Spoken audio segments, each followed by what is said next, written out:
My parents raised me as a dupe of my brother just to serve him. Now he's arrested and they're begging for help, but my response left them speechless. Growing up, my family dynamic was complicated, to put it lightly. I always felt like the invisible kid, like I was just an extra piece in a puzzle that was already complete without me. My older brother Blake was the main character in our family, and I was just a side note. Blake has ADHD, and while I understand now that it can make things difficult, it felt like my entire childhood revolved around accommodating him. I don't remember a time when Blake wasn't the center of attention. It's like he had this gravitational pull, and everyone, especially my parents, orbited around him. From the moment I was born, it was clear that Blake didn't want me there. He was 5 years old, and instead of being excited about having a little sibling, he seemed to hate me on sight. Blake's jealousy started early. I was too young to remember the details, but my mom would tell stories about how he'd throw massive tantrums whenever she or my dad gave me any attention. As I got older, I started noticing it myself. If I was playing with a toy, Blake would snatch it out of my hands, even if he didn't actually want it. It was like the simple fact that I was enjoying something made him furious. Birthdays were the worst. You know how birthdays are supposed to be a big deal when you're a kid, a day where you get to feel special? Not for me.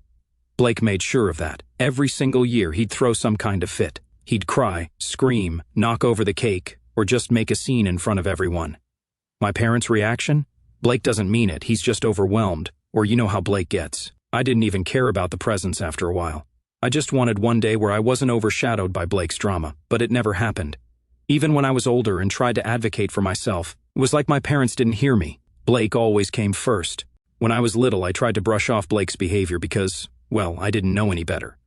But as I grew older, it became clear that he wasn't just difficult. He was a bully. He'd push me, shove me, or knock things out of my hands for no reason other than to assert his dominance. He bit me a few times too, and while I know that sounds ridiculous now, it was genuinely terrifying as a kid. My parents would say, "Oh, he's just being a big brother," or "You'll understand when you're older." Spoiler alert, I don't understand, and I never will. The worst part wasn't even Blake's bullying. It was the fact that my parents let him get away with it. Every time I told them how much it hurt, they just shrugged it off. "Blake's special, you need to be patient with him."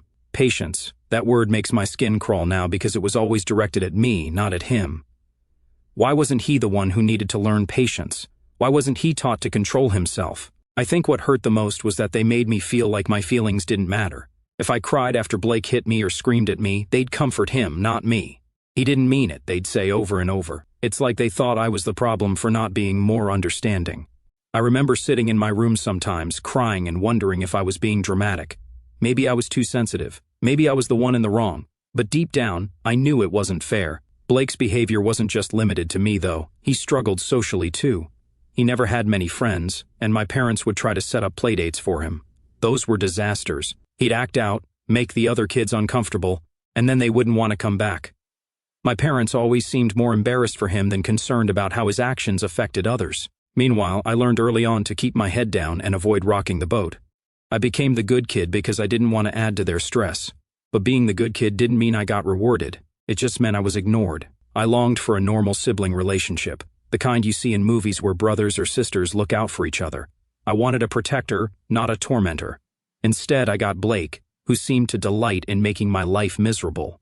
One of the most vivid memories I have is from when I was about 13 years old. I begged my parents to take me on a trip to Disneyland, just the three of us, for once. I wanted something special that didn't involve Blake. After days of pleading, they finally agreed. The plan was to leave Blake with our grandparents for 3 days and have some one-on-one time with me. I was so excited I couldn't sleep the night before. But when Blake found out about the trip, he lost it. He screamed, cried, and even threw things around the house. He got in my face, yelling that he'd kill me if I tried to steal our parents from him. I'll admit, I was scared. I didn't know what he was capable of. My parents, instead of standing up for me, begged me to let him come along. It's the only way to calm him down, they said. I caved. I didn't want to, but the guilt-tripping worked, and, just like I feared, the trip was a disaster. Blake refused to ride any of the rides and spent the entire time clinging to my mom. He complained about the crowds, cried about the noise, and ruined what should have been a magical experience for me. I'll never forget how crushed I felt that day. It was supposed to be my moment, and instead it became another chapter in the Blake show. By the time I was a teenager, I started realizing just how much my family dynamic had shaped who I was, and not in a good way. It's like every year that passed, I could feel the resentment building. Blake was Blake, and nothing was ever going to change that. But my parents, They were the ones who had the power to make things better, to set boundaries, to protect me. Instead, they just let everything slide. I started to think about what life might look like if I could just get away. It wasn't a sudden realization, but more of a slow burn. Little moments kept adding up, like the time Blake smashed one of my school projects because I was getting too much praise for it, and my mom didn't even bother to reprimand him. Or when my dad lectured me about being more understanding after Blake shoved me into a wall because I wouldn't give him the TV remote. I spent a lot of time in my room, thinking about how unfair it all felt. My parents weren't bad people. They were just completely blind to what they were doing. They thought they were helping Blake by letting him act however he wanted, but all they were doing was enabling him. And while they were so focused on him, I was falling through the cracks. I knew I had to leave eventually. It wasn't even a choice anymore. It was a necessity. I started thinking about college as my way out. Not just any college, though. I wasn't going to stick around in our small town where my parents could guilt-trip me into coming back home every weekend. I needed to get far away, where I could finally start living for myself. I didn't want to be the person who spent their whole life cleaning up after someone else's messes. When I was 17 years old, I started applying to schools, focusing on ones that were as far away as possible. I'd stay up late researching campuses, trying to imagine what it would feel like to have my own space, my own life. It was like planning an escape route, and I put everything I had into it. Of course, my parents weren't happy when they found out. I still remember the night I told them. We were sitting at the dinner table, and I casually mentioned that I had applied to a university on the other side of the country. My mom froze mid-bite, and my dad put down his fork like I had just told them I was moving to Mars. "Why would you want to go so far away?" my mom asked, her voice already starting to rise. "You have great schools right here. What's wrong with staying close to home?" I tried to keep my cool. "I just want to experience something different. I think it would be good for me." That's when my dad jumped in. "Blake needs you here. You know how hard things are for him. You can't just leave him like that." That comment hit me like a punch to the gut. Blake needs me? What about what I needed? I looked at them both, trying to find the right words to explain how much I was suffocating in that house, but I knew they wouldn't understand. They never did. "I'm not responsible for Blake," I said as calmly as I could. "I need to live my own life." That's when the conversation took a turn I'll never forget. My dad, clearly frustrated, blurted out something I don't think he even meant to say. "We had you so that Blake would always have someone to take care of him." I stared at him, my stomach dropping like a rock. My mom immediately jumped in, trying to backtrack. "He doesn't mean it like that," she said, her voice shaking. "Of course we love you. You're just part of the family plan." Part of the family plan? I don't know if they realized how much damage those words did, but in that moment, everything clicked for me. My whole life I'd felt like I was second place to Blake. Now I knew why. I wasn't just second place. I was a backup plan. I didn't say much after that. What could I say? The idea that my parents didn't see me as my own person but as an extension of Blake's care was too much to process. I excused myself from the table and went upstairs, closing the door behind me. That night, I made a promise to myself. No matter what it took, I was going to leave. I wasn't going to let my parents' expectations trap me in a life I didn't want. I didn't care if they called me selfish or ungrateful or whatever else they wanted to throw at me. For once, I was going to put myself first. The next few months were a whirlwind. I threw myself into my schoolwork, determined to get the grades I needed for a scholarship. I started saving every penny I could from my part-time job, even though it wasn't much. And when acceptance letters started coming in, I didn't tell my parents right away. I wanted to have a plan in place before I broke the news. When I finally told them that I'd been accepted to a university across the country, they didn't take it well. My mom cried. My dad tried to guilt-trip me, saying I was abandoning the family. They even threatened to cut me off financially, which was laughable considering they hadn't saved much from my college fund to begin with. But I didn't care. I had already talked to my grandparents, who were the only ones who truly supported me. They offered to let me stay with them until I was ready to leave for school, and even said they'd help me with some of the costs. It wasn't ideal, but it was enough. The day I packed my bags and left for my grandparents' house was the first time I felt like I could breathe. My parents tried one last time to convince me to stay, but I didn't look back. I knew I was doing the right thing. That summer, I worked harder than I ever had before, saving up as much money as I could and preparing for the next chapter of my life. I was scared, sure, but I was also excited. For the first time, I felt like I had a future that was truly mine. Looking back now, I realize that leaving wasn't just about escaping Blake or my parents' expectations. It was about finding myself, about proving to myself that I was more than just an afterthought in someone else's story. And even though the road ahead was going to be tough, I knew I was ready for it. When I finally left for college, it felt like stepping into another world. For the first time, I could breathe without constantly looking over my shoulder for Blake or worrying about what my parents wanted. I won't lie and say it was easy. Those first few months were tough, but it was the freedom I had been craving my entire life. The hardest part was figuring out how to make ends meet. My parents followed through on their threat to cut me off financially, not that they had much to offer anyway, but it still stung, knowing they were serious about it. It wasn't just about the money, it was about how little they valued me as a person. I didn't hear from them after I left, not even a single call or text to see if I was okay. They made it clear that if I wasn't willing to play the role they had planned for me, I wasn't worth their time. Thankfully, my grandparents had my back. They let me stay with them for the summer before I left for school and even helped cover some of the costs to get me started. My grandpa gave me this long speech about how I should never feel guilty for leaving and how proud he was of me for wanting to chase my dreams. It was the kind of support I'd never gotten from my parents, and I think it's the only reason I didn't completely fall apart. When I got to campus, I realized just how unprepared I was for the real world. Most of the kids around me seemed to have it all figured out. They had supportive families, money to spend, and no clue what it was like to go it alone. Meanwhile, I was juggling part-time jobs, student loans, and the overwhelming feeling that I didn't belong. I worked as a server at a diner near campus, pulling late shifts to make rent and afford textbooks. There were nights I'd come home so tired I could barely stand, but I knew I didn't have a choice. I had to make it work because there was no safety net waiting for me if I failed. Despite all the stress, I loved being on my own. No one was breathing down my neck telling me to be patient with Blake or guilting me into doing something I didn't want to do. For the first time in my life, I was in control. It wasn't just about financial independence, though. Emotionally, I was finally starting to unpack everything I'd been through growing up. I didn't realize how much damage my family dynamic had done until I was away from it. In high school, I was always so focused on surviving day-to-day life that I never had the time to process how I really felt. But in college, there were nights I'd lie awake in my tiny dorm room, replaying memories in my head and trying to make sense of it all. One thing that stuck with me was how little my parents had tried to support me once I left. I wasn't expecting them to beg me to come back or anything, but the complete silence was deafening. I used to think that, deep down, they cared about me in their own way, but after months of not hearing a word from them, I started to question if that was true. Did they ever care about me, or was I really just an accessory to Blake's life, like my dad had said?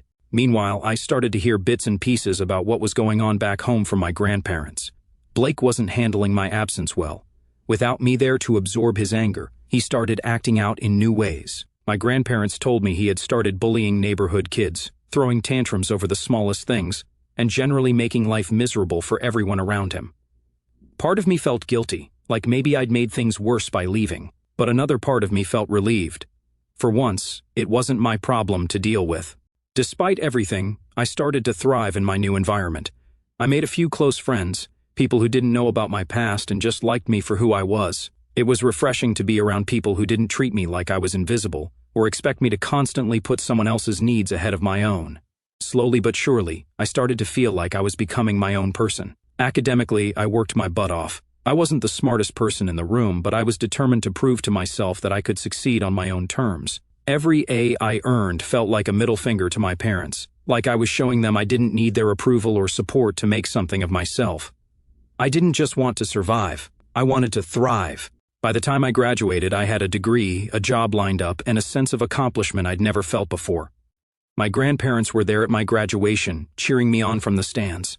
My parents? Not a word. I didn't expect them to show up, but it still hurt. It was another reminder of how little I meant to them outside of my role in Blake's life. After graduation, I moved to a new city and started my first real job. It wasn't glamorous, but it paid well, and for the first time, I didn't have to worry about money every second of the day.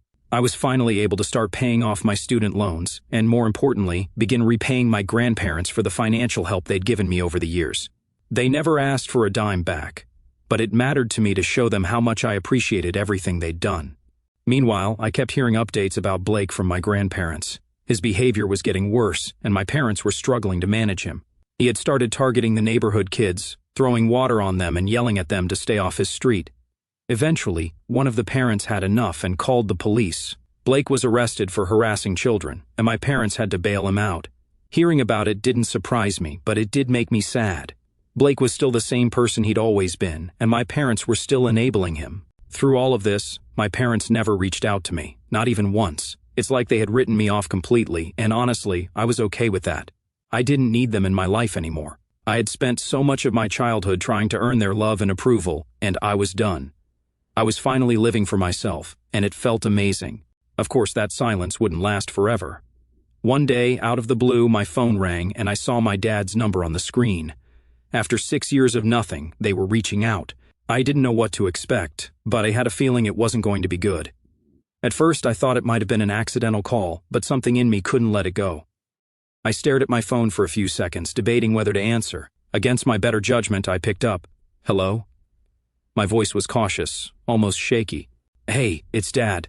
His voice sounded older, more tired. "How are you doing?" It took me a second to respond. I mean, how do you even answer a question like that from someone who hasn't spoken to you in years?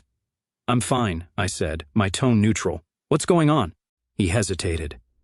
That's when I knew something was up. My dad wasn't the type to beat around the bush unless there was bad news involved. "Your mom and we've been talking, and we think it's time we put everything behind us. We miss you, and we want to make things right." I didn't say anything at first. My brain was working overtime, trying to figure out what angle they were playing. Why now? Why after 6 years of nothing? I wasn't buying the whole "we miss you" act. "That's nice," I said, keeping my tone flat. "But what do you really want?" He sighed, like he was disappointed I didn't fall for his script. "Look, we've had a hard time lately. Blake's gotten into some trouble." There it was. I knew it wasn't about missing me or wanting to reconnect.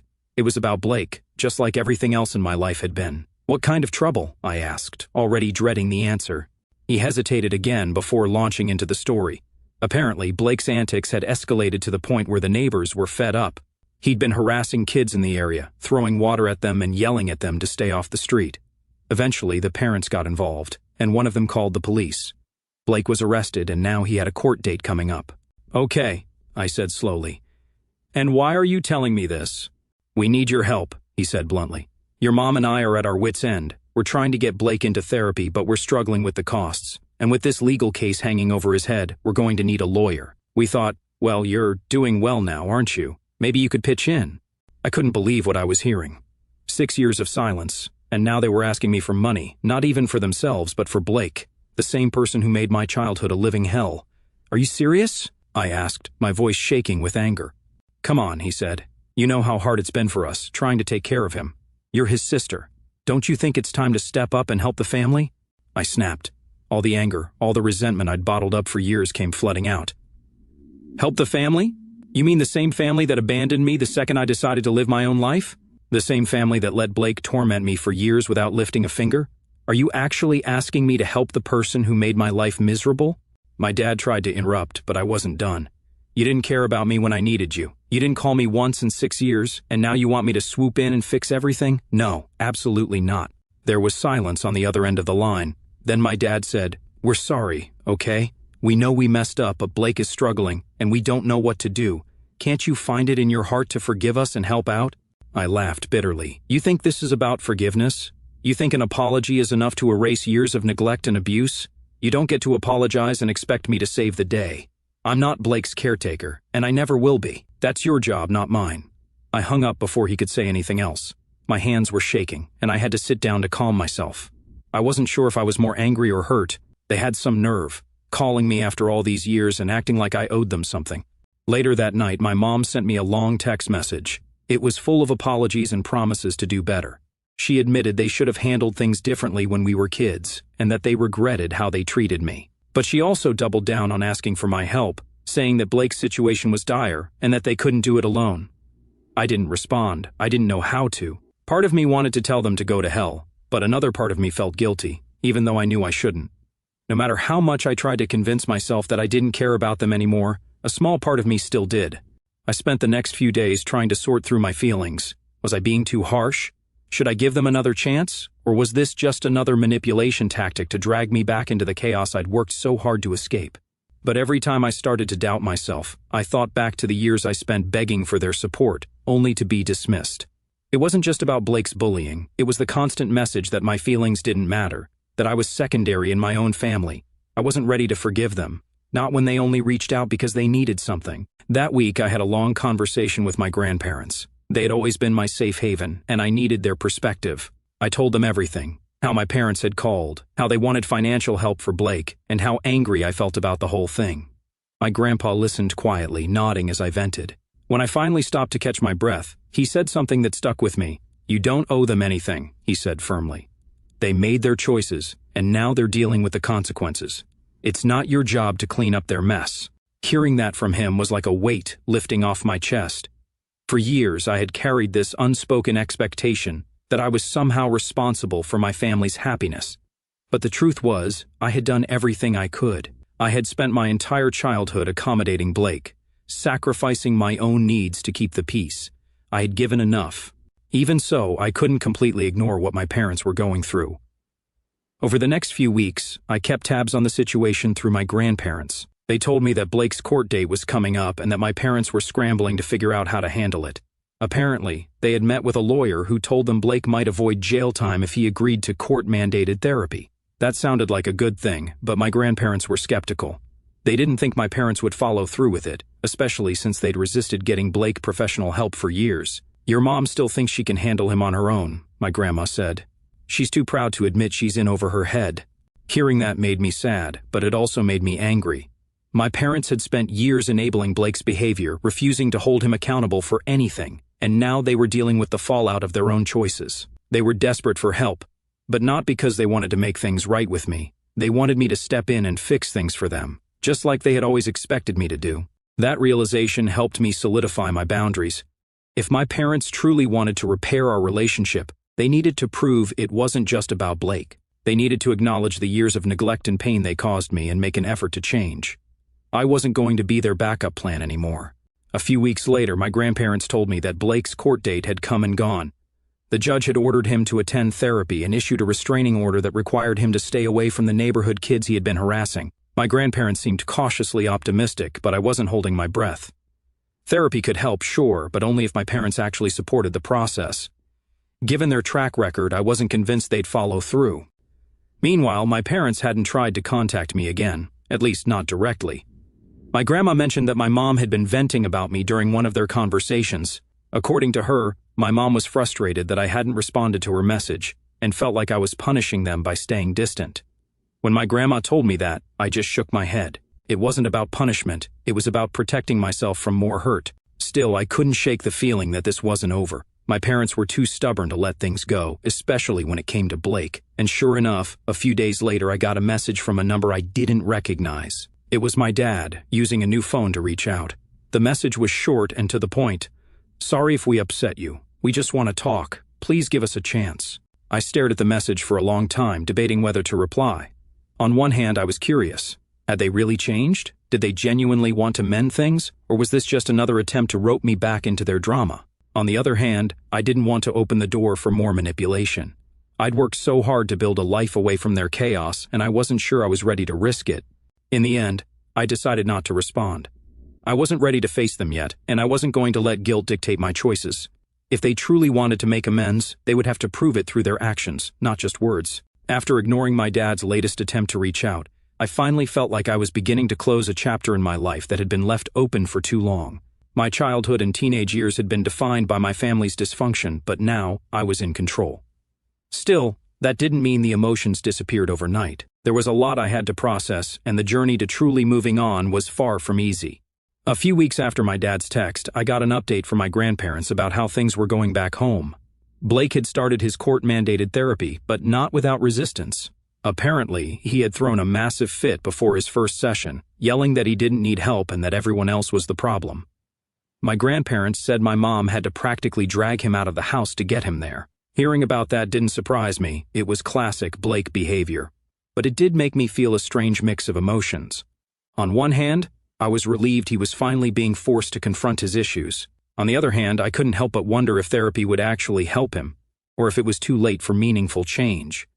Years of enabling don't just disappear because of a court order. Meanwhile, my parents were still struggling financially. Between Blake's legal fees, the fines they had to pay, and the cost of therapy, they were barely keeping their heads above water. My grandparents mentioned they'd had to step in a few times to help cover expenses, even though my parents hadn't asked directly. My grandparents didn't seem happy about it, but they said they couldn't stand by and watch my parents sink. I felt bad for my grandparents. They'd already done so much for me, and now they were being dragged into my parents' mess. I told them they didn't have to keep me updated if it was too stressful for them, but they insisted. "But you deserve to know what's going on," my grandma said, "even if you're not involved." Despite everything, My grandparents were still encouraging me to maintain some kind of distance. They knew how much pain my parents had caused me, and they didn't want me to get sucked back into that dynamic. They need to learn how to stand on their own, my grandpa said, and you need to keep living your life. I still heard updates from my grandparents every now and then. They told me that Blake's therapy sessions had been rocky, but the therapist was optimistic about his progress. My parents, meanwhile, were still trying to repair their reputation in the neighborhood after everything that had happened with Blake and the local kids. It sounded like they had a long road ahead of them, but that was their journey to navigate, not mine. As for me, I started making plans for the future. I'd been saving up for years, and I was finally in a position to travel, something I'd always dreamed of but never had the chance to do. I booked a trip to Europe, just me and a backpack. The thought of exploring new places on my own was both exciting and terrifying. Before I left, I made sure to visit my grandparents. I wanted to thank them for everything they'd done for me, for their support, their love, and their unwavering belief in me, even when my parents didn't. We spent the day reminiscing about old times, and my grandpa gave me one of his famous pep talks before I left. "You've been through a lot," he said, "but you've come out stronger because of it. Don't let anyone take that away from you." As I boarded the plane for my trip, I thought about how far I'd come. My parents might never fully understand the pain they caused me, and Blake might never change, but that was okay. I wasn't living for them anymore. I was living for myself, and for the first time in my life, that was enough.